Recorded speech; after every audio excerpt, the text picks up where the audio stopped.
Hello hi आपण मैंने समस्ते भलर थे बोली मुझे आशा करुँची। तो सब तपी मिश्र ना ओडिशार हिंदू मानकर मान मर्यादा सब माठिरे मिसईदेला। कारण निज धर्म जदि एते सत्यता अच्छी, एते पवित्रता अच्छी, एते ज्ञान अच्छी, बुद्धि अच्छी, तेबे कौन सी धर्म को केबे नीच करे नाई, केबे तुच्छ करे नाई, केबे एक घृणा करे नाई। किंतु से प्रमाण करदेला जे हिंदू धर्म रे कौन सी सत्यता एवं पवित्रता एवं ज्ञान कि बुद्धि नहीं।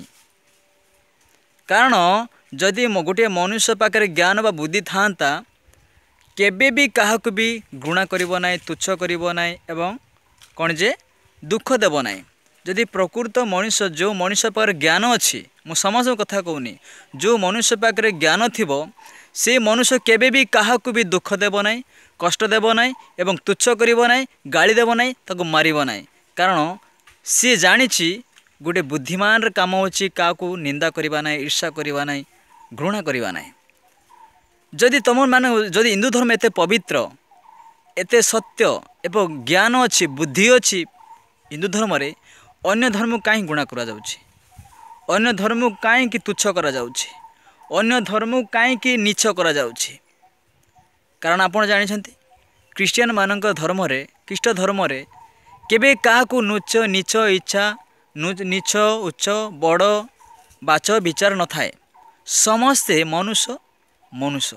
आपण आईएएस ऑफिसर होंतु, ओएएस ऑफिसर होंतु, आईपीएस होंतु, आपण डॉक्टर करंतु कि गोटे कुली मजदूरी काम करंतु, समस्ते समस्त समान मापरे से माने गोटे मनुष्यत्व भाव रे से माने विचार कर चलती एवं प्रेम रे चलती।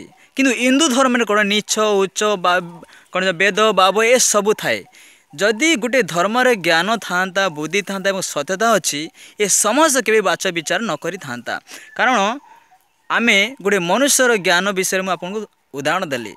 आज जना पड़ा जे ख्रीस्टियन मानकर ख्रीस्टियन माने ही सबुठारु सत्य एवं बुद्धिमान ज्ञानीवान एवं सत्य पवित्रता एवं सत्य से मानकर ईश्वर अटे। कारण तांको ईश्वर कहते क्या भी घृणा करिबो नाई, क्या नीच उच्च पातंत्र मतांतर करिबो नाई, समस्ते गोटे मनुष्य। किंतु तपी मिश्र प्रमाण करदेला हिंदू मानक को एते कुकुर मांकड़ बड़ा एका देखईदेला समाज रे। कारण हिंदू धर्म को एते नीच को नहीं गला समाज दृष्टि रे, तपी मिश्र पाई हिंदू धर्मर मान मर्यादा माठिरे मिसीगला। कारण जदि हिंदू धर्म एते पवित्र सत्यता एवं प्रेम विषय अच्छी, केबे क्या भी घृणा करिबो नाई, को धर्म की घृणा करिबो नाई। जदि तुम धर्म एते सत्यता अच्छी, पवित्रता अच्छी, अन्य धर्म को प्रेम कर देख ना, अन्य को प्रेम देकी देख ना, अन्य को प्रेमर सहित जीवन यापन करा दियो ना। जे तुम धर्म जदि हिंदू धर्म एते सत्यता अच्छी, किंतु आज तपी मिश्र एते हिंदू धर्मर मान मर्यादा तले पकईदेले। दर्शक बंधु, आपण मैंने ये वीडियो पाइबापी, आपण मैंने ये समाधान वीडियो पाइबापी, आपण मैंने समाज रे जो माने एक कु प्रेरणा देउछन समाज रे, ए मान ठार दूरे रहंतु। आपण मैंने ए मान को विरोध करंतु, जो भाईचारा को एमाने नष्ट करुछंती एमानक ठारू दूरे रहंतु। कारण ए माने केवल बिजनेस पाई आसंती। तपी मिश्र एक उद्देश्य नहीं आसला जे से तार यूट्यूब चैनल केमती ग्रो हेबो, को टॉपिक धरले क्या केमती कथा कहले मोर चैनल ग्रो हेबो, से उद्देश्य आसला। से टॉपिक नहीं कि आज हिंदू धर्म को अपमानित कला। तेणुकर प्रत्येक मोर हिंदू भाई भाई मानक ख्रीस्टान भाई भाई मानक ये लोक मानक जो भी देखु गुणा करंतु। वीडियोटा केमती लागला आउ वीडियो माध्यम रे आपण माने कमेंट करंतु। आउ ए बेला कमेंट देले मु जेपरि आपण मानक ठारे ए बेला वीडियो पहुंच जाय पारिबी, एते मते सपोर्ट करंतु। समस्त नमस्कार।